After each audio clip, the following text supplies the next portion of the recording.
exhibit. Now instead it's a highlight. If you leave this room, the second door on your right is the history room. Two new things in the history room. One is there's a lot of new photos about the Brown Bell golf course that used to be here in Senoia.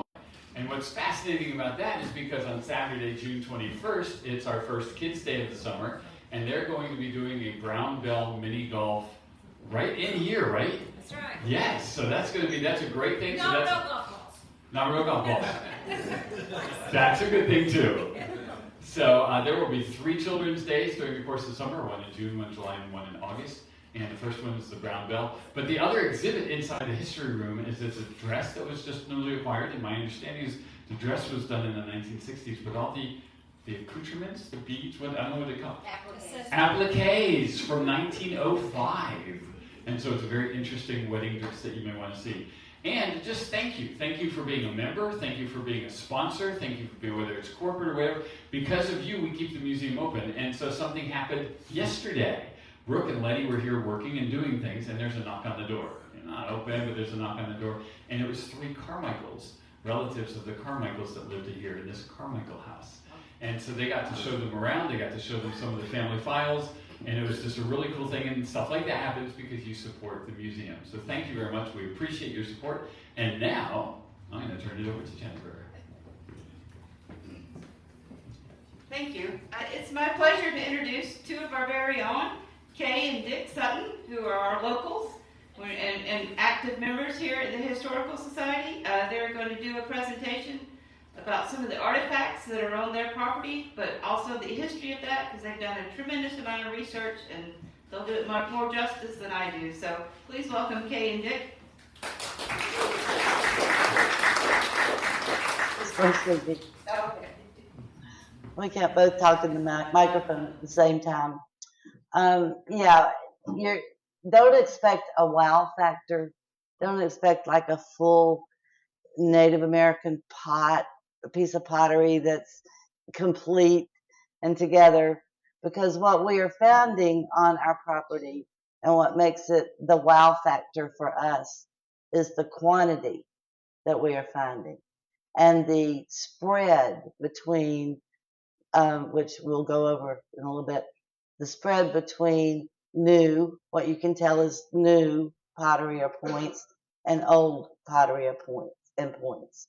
But I also want to say the last 2 meetings, the last meeting of the Historical Society really was a great lead-in to this, where it's Jonathan Parker's name, and there's a map of his over here on the wall, where he has worked the lands, been on the lands around here so much in so many places that he could find and started documenting the trails of our forebears, or those who came before us, the Native Americans. I will use indigenous a lot. I will switch them out both, if that's okay with y'all, because some people don't understand why I like to do that, but I do. Okay, we're gonna get started. I have to go get the remote and that piece of paper on the back. Sorry. No, just give me the piece of paper. Yeah. Yeah. Okay. Great. We're good. So we live over off a creek called Little White Oak Creek, and it flows into White Oak and then flows on down to the Flint River.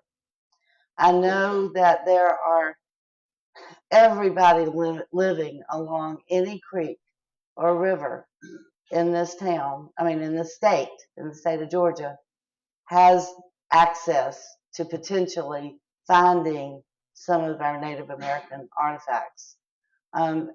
We do not dig. It's our property on our side of the creek, so we could dig, I suppose. I've looked that up, but we don't dig. Most of them come from the heavy rains we have, and we've had a lot of heavy rain this year. And the creek bed, and I'll show you that as well.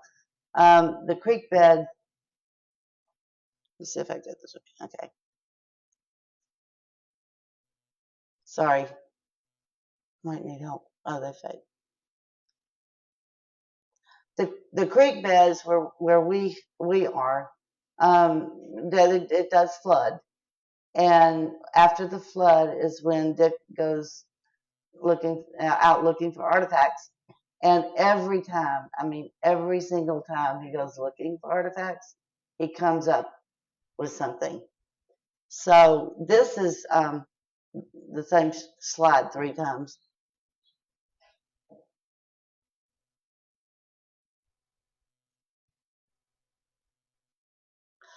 Okay, so when we first moved here, we had not built our house.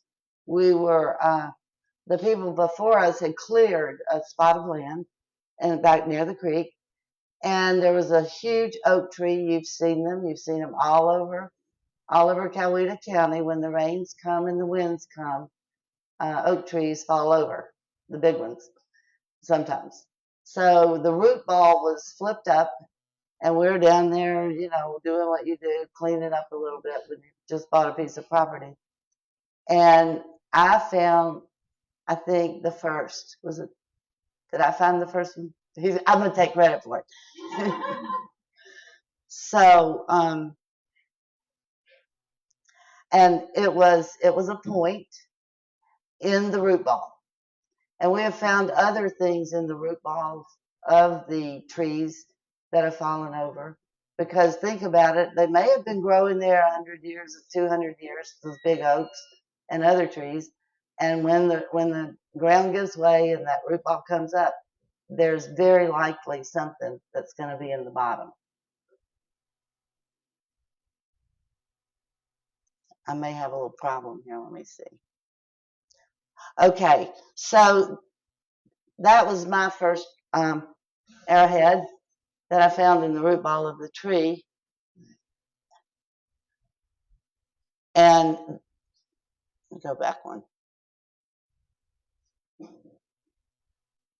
This is all the early artifacts we found 20 years ago. So when we started finding things, at first we weren't looking that much. We were still working. But when we started finding things, they just started coming. And it's not a very large piece of property at the creek that we are looking on. And I'll show you later a copy of our plat, and you can see where the creek runs.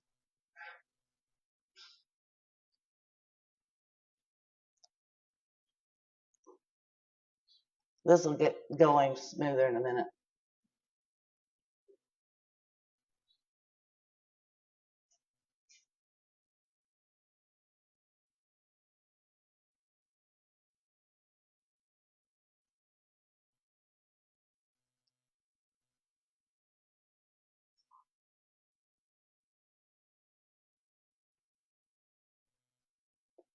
Okay, these are recent finds, and again, after the flooding of the creek bottom, mainly the floodplain is what it is.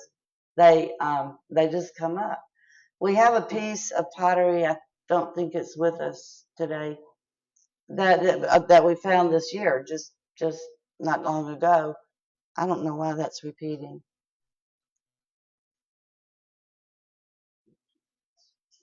That I walked straight over it. It was on a sandbar, and I walked over it. Oh, okay, all right. Well, it can play. I'd rather it play. I'd rather it just flip. Okay. Okay, that's great because I can show them from here. All right, I'm sorry about that. No, we didn't find the coin. We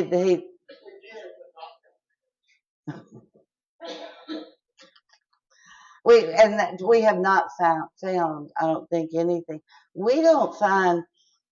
What is interesting to us, and I've heard some other people talk about it, and you live near creeks, all of you, several of you. We're not finding modern American trash. We're not finding plastic bottles.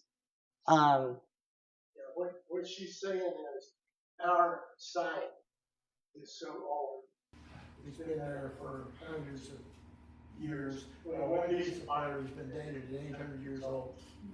Okay? A lot of the other stuff is older than that. So we're talking about thousands of years potentially that the indigenous people lived on that same piece of property.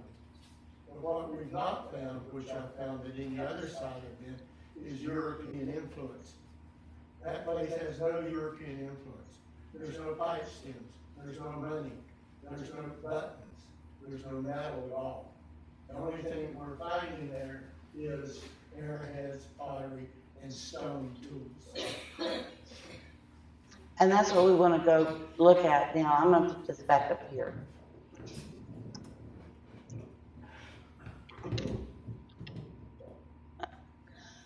So the stone tools, and I'm going to start with this. This is a more modern piece, and it should play through here. I don't know why that's not working right, but it's a rim of a pot, but it's more modern because it's very thin. In fact, it's even more modern than the modern pieces that we already thought we had, So we have two items that look like they are the most recent that we have found, the most recent in history of that piece of property. Can you see if you can make that run through? Okay. We find, we find big chunks of pottery shards, and both of these have patterns on them, although they're not, I don't think they're directly related. But one of the things that we have found is where this spring is. We have a spring on that creek near where these pottery shards are being found. And the springs run year round. If we're in a drought, the springs still come up. And obviously that would be a site where they would need the fresh water, and they even had a platform. We believe it was a platform of The Indian village we were talking about is on the point.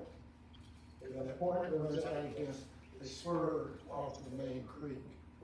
And right at the end of that little creek, there was two big water holes, like 3 feet deep. The problem I had initially was figuring out why the dam that held the water back was on the upside of the pools. There was rocks laid out across the creek, but it wasn't blocking the water, it was above the water. And what we figured out was that was a platform that they had steps down, that they came down to the creek and actually stood or sat on that rock platform to have access to the water without getting in the water. Which they were smarter than I was. It took me a long time to figure that out. But the thing that made that so good is right there is where the spring is. There's two spring ends. One of them never goes dry. So they had water year round. It was fresh. Not to mention the creek water that also came in. So the things, everything that you would need to live, if you were living out there, you had dry land, soft land to sleep on, water close, fish, animals, and a spring that never dried up. That's why they built there. So if you have anything like that on your property or close, anywhere there's water, anywhere there's a spring, somewhere on that ground is going to be artifacts. That's why every time they plow the cornfield, somebody finds artifacts. They've just been there for hundreds of thousands of years. And I don't care how many you pick up, you can't find them all. Have you been able to trace back to what indigenous tribe or group, whatever? Creek. Creek. Yeah, that's what's been there. You call them Muskogee or whatever, but that's what's been there forever. and most of the modern time. We do have a couple. I want to talk about the soapstone and some of the rocks that we find. Georgia is just has a lot of natural resources in rocks, and of course we know Stone Mountain. Well, the trails that have been found, a lot of trails started or have come past Stone Mountain. And some of the trails that we talked about in our last program uh, come through and around Stone Mountain. There are also a lot of trails around here, and I know of one down the road not too far. First, I just thought it was somebody plowed it up and didn't do anything with it, but it does have that base and the look of a trail, and that was the other thing that was surprising. One of the quarries that was used a lot, and this goes way back, was the Soapstone Quarry, which is near Stone Mountain. And we have pieces of soapstone that we found at the creek, and they made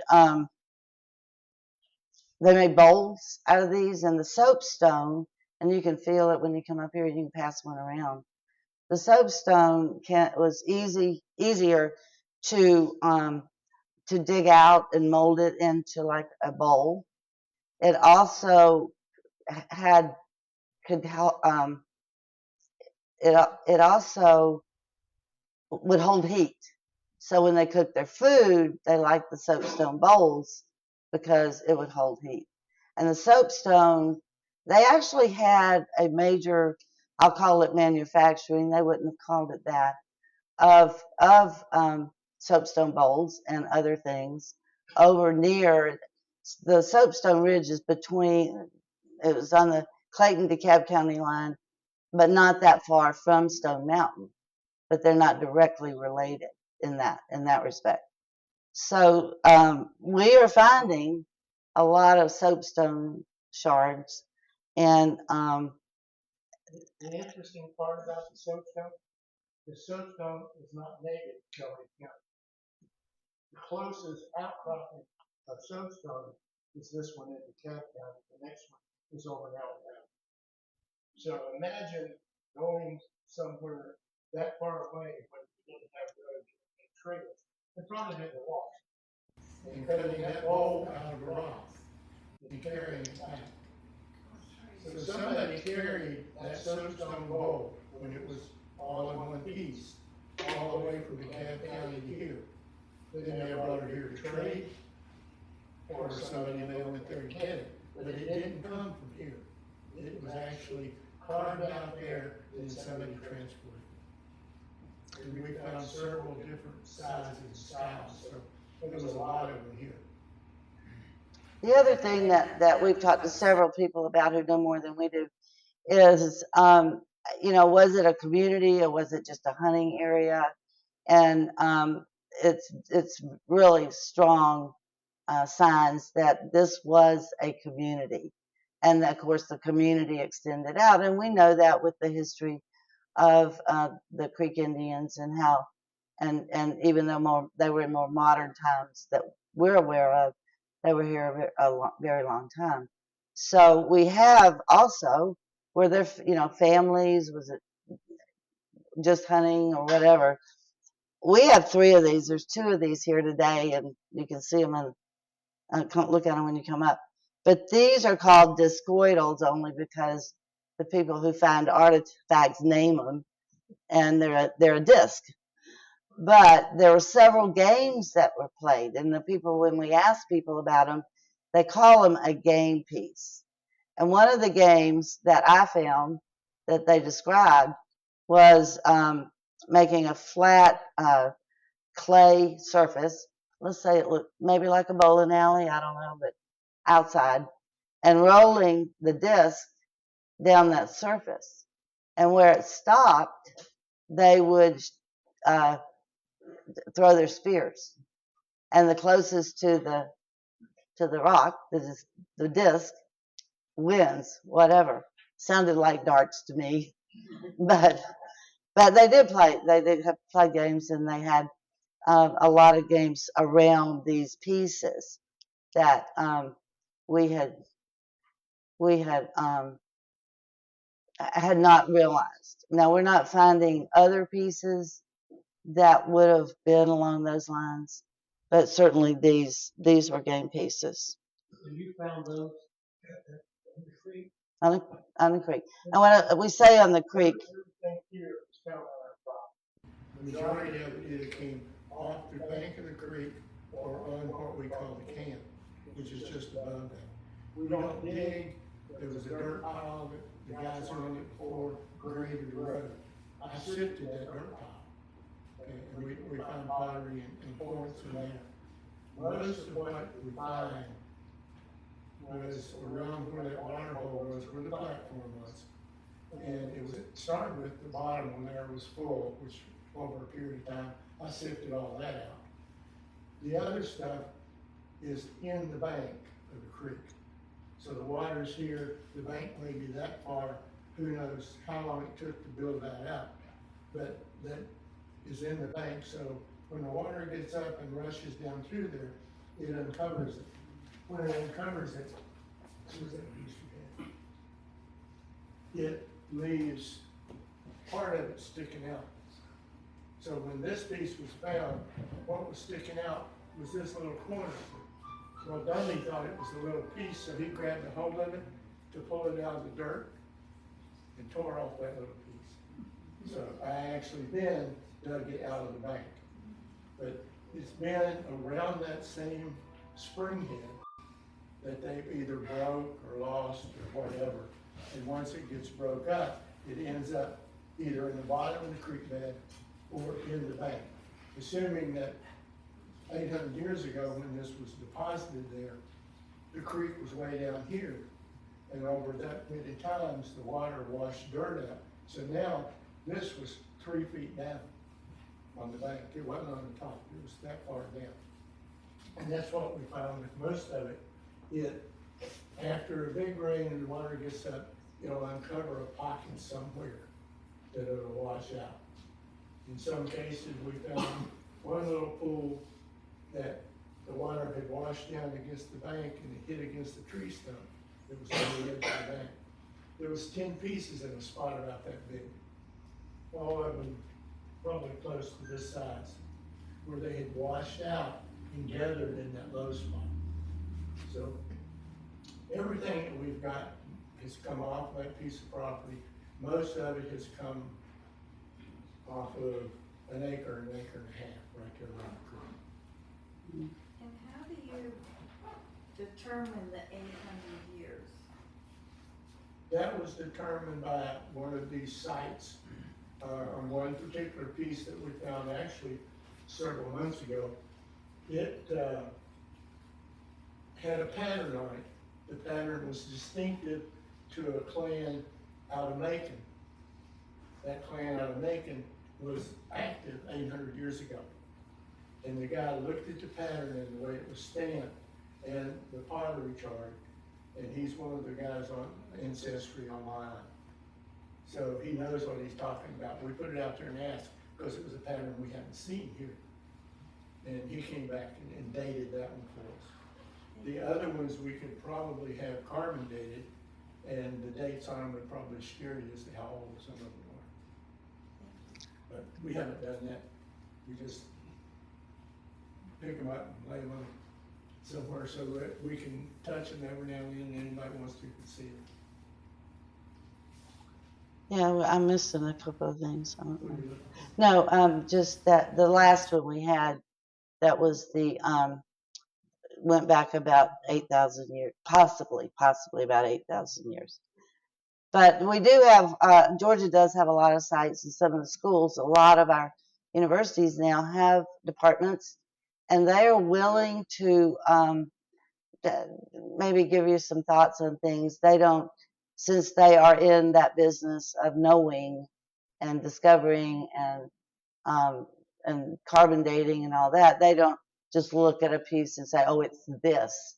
But then there are a lot of other sites where people do really know a lot. We have had a lot of several fish traps. I know there's some up at Etowah, but we have so many streams in this area, and that if you find a fish trap in the stream, then I'm not saying it wasn't more recent, but it's very likely that it was back to the Native Americans. And the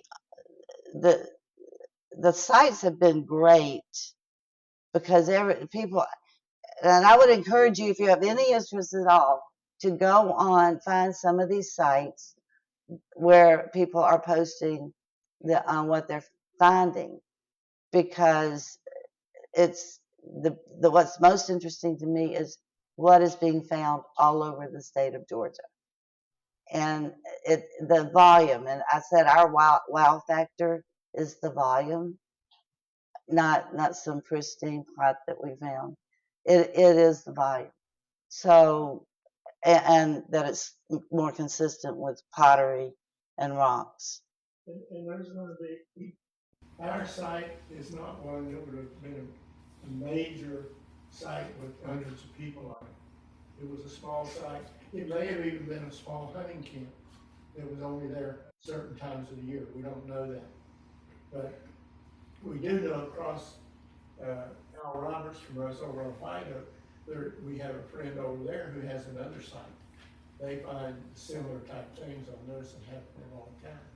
So anywhere around that there's water, there's going to be a location.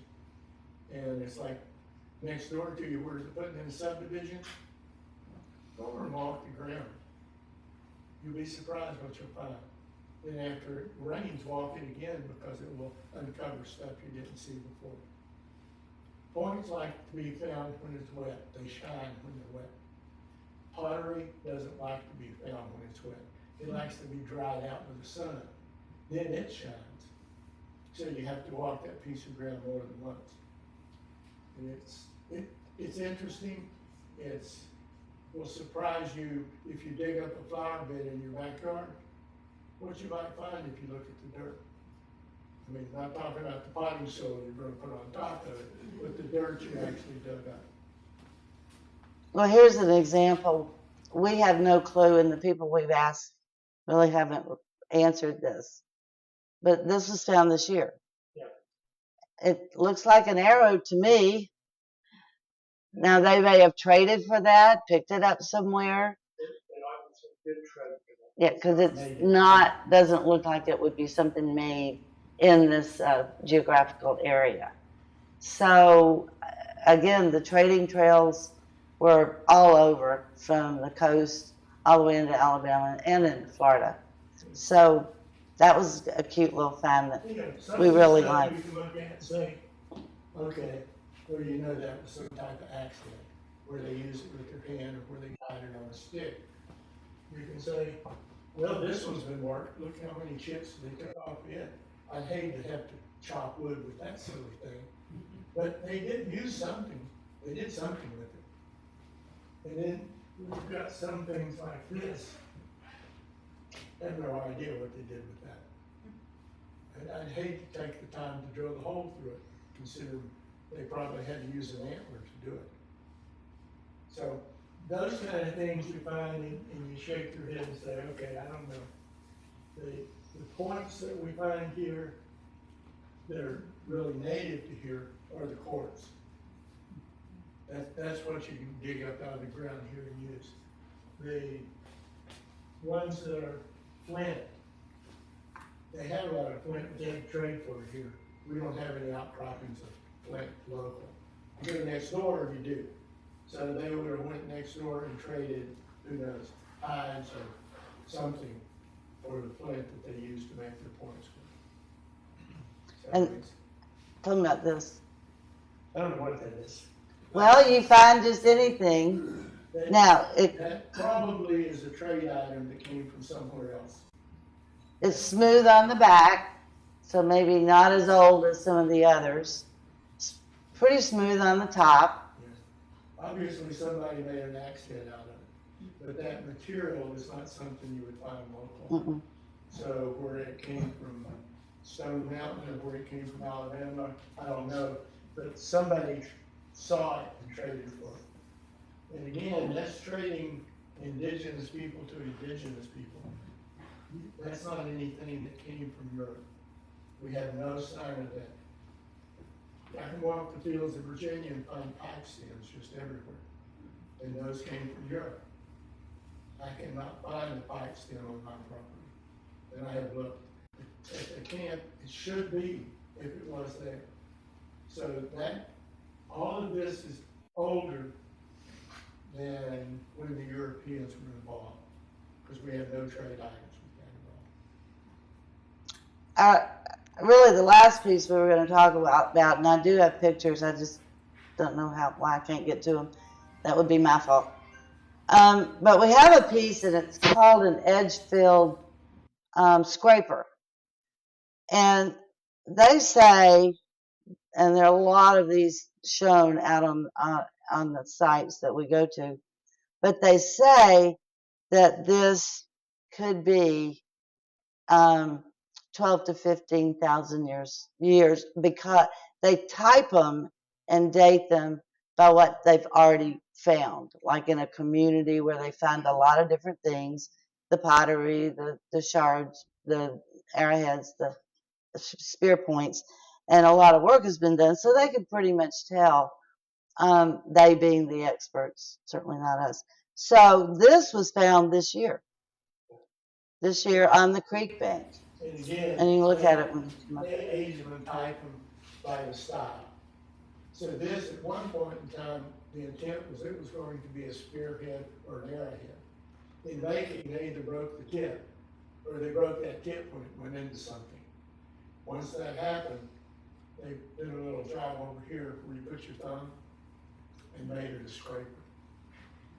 And the thing of it is, on any of this stuff, if you pick it up and it's a tool, there's going to be a thumb hole on it. And the funny thing is, somewhere way back in history at our place, there was a left-handed guy. We have found certain tools that won't work for me because the pressure goes from the left. So whoever did that tool, he was left-handed. And it's just like if you were making something today, you make it to fit your hand, you make it for you. Same way then. They made it to fit their hand and you made it for them. So that left-handed guy was the water pop, which I found a couple of things that have a left-handed brain on it. We also know a lot of, we had one older family, been here for a long time in Coweta County, and they told us that they had farmed the front pasture and where our house is. And he said when they were plowing, and of course they farmed it, they may have plowed 2 or 3 times a year, at least, let's say, at least maybe twice. And they've been doing this for a number of years. And then they came upon a cache of spearheads, and they were all lined up in a line in the middle of the field, but it took so many turns and so much time of the plowing before they finally surfaced. And they didn't have them dated or anything. But so I'm not going to tell you to go dig up your front yard, but if you're so inclined, go ahead and do it. We don't plow our front yard. But it is interesting. It is fun. It is it is something that it is truly like touching the past, and that's what hit us the most. We weren't looking for shock and awe. These just popped up in there. They were, and we started looking. Generally, I miss them. I can step right over one and not even see it, and he'll come right behind me and pick it up. That's happened way more than one time. It's one of the positions she does the talk. So if you we don't have a lot of answers, but if you have any questions or you're interested, I did research the rivers and creeks and streams in Georgia guidelines. Some of them are laws about removing artifacts, and certainly if it's on your property, what I found I look at it periodically, is that if it's on your property, it's yours. If it's obviously in a state park or any kind of park or a county park, then they may have different rules, but generally you should not be picking them up, because that's not really your property. Along the waterways, there's a organization that is really works on the river trails of Georgia. And most of those are not, you cannot search and pick things up from those river trails of Georgia. The Chattahoochee, we lived in Roswell, and we're out at the Chattahoochee a lot. I'm sure people pick things up, but we didn't. And I know the state parks. Now, if you're new to Georgia, there are a lot of sites that you can visit from the Etowah Indian Mound, certainly McIntosh Reserve, which is a beautiful site off the bluff looking over the Chattahoochee River. And the they're working on the Kalamoki Mounds, I think, down in southwest of here. And the rivers and streams are everywhere. So we're in the summer. It's a great time to get out, get your grandkids out, and take a walk, and maybe, throw something out. Maybe they'll find it. That would be fun. Get them interested. Yeah, you were just mentioning earlier about train going back and forth. Was wondering if you have talked with anybody who's been able to describe items that would have been traded from certain areas. Well, we do know that soapstone was traded, and we do know there are some pieces that were traded between Florida and the coastal tribes, and of course the Coweta Nation went into Alabama to start with, and they're sort of divided. They're not totally divided, but they're divided into North and South tribes. We have the Chattahoochee River on the Georgia line and the Flint River, and some of our creeks run into those two, and the Flint runs into the Chattahoochee. But then just to the east of us, we have the Yellow River and the Ocmulgee and Ogeechee that flow into the Atlantic. And we are sitting in the middle of all of those rivers and streams that run in to those two basins, one going to the Gulf and one going to the Atlantic.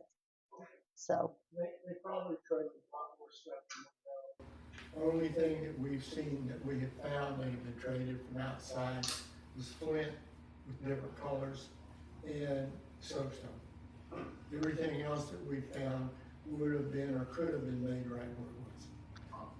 and to go back to soapstone, because they know a lot about it, because it was a Georgia thing. But they have, it was traded as far as Mississippi and Oklahoma, of course, too, and a lot of the more southern states west of here. So they did have trade routes. We know that, and we learned some of that at our last meeting with our speaker. And things are uncovered all the time. So if you want to come up here and Go ahead. Have you been able to age anything in relation to the Mississippian era? 1100 AD, 900 AD? We have not aged anything. We have type stuff that looks like it goes back that far, but not an issue. But we haven't had anything aged. We've talked about it, but we've never done it. It'd be simple to do. Do you know how they made the pots? How they fired the clay? The best I can tell, they just did it over an open fire with a cover on it. And I don't know that, it probably depends on where they were. As I do know that the clay they use for the ones that we are finding is at the bottom of the creek. So if you go to the creek and uncover to where you think you've got the bottom, go down another foot and the clay will get gray. Mm-hmm. And that's what they use, because if you take that clay out and set it, it'll turn into a rock in about 3 days, once it dries out. So they would use that to make the pots. I figure once it started to dry out, then they fired it some way. But we haven't found any sign of how they did that.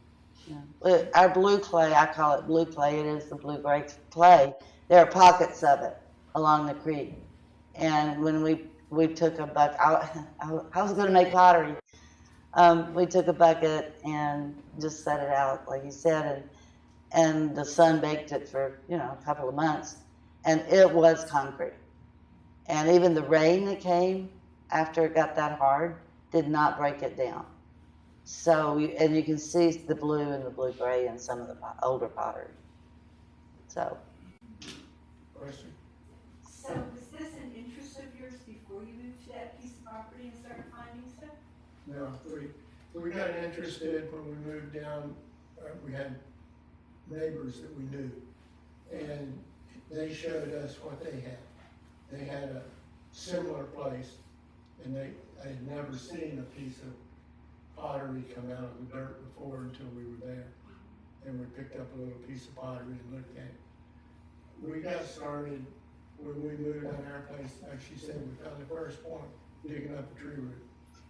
I found the first piece of pottery tracking a deer. The deer went over the bank, and when he skidded over the bank, he kicked out a piece of pottery. And that, if it hadn't been for that, I wouldn't have known the creek was rich with what it is. So no, we had little or no interest. We knew about it, we saw it, but we never picked up our own piece. And now you do it all the time? Well, I don't walk out without looking at the ground. I can't find anything looking up, but I can looking down.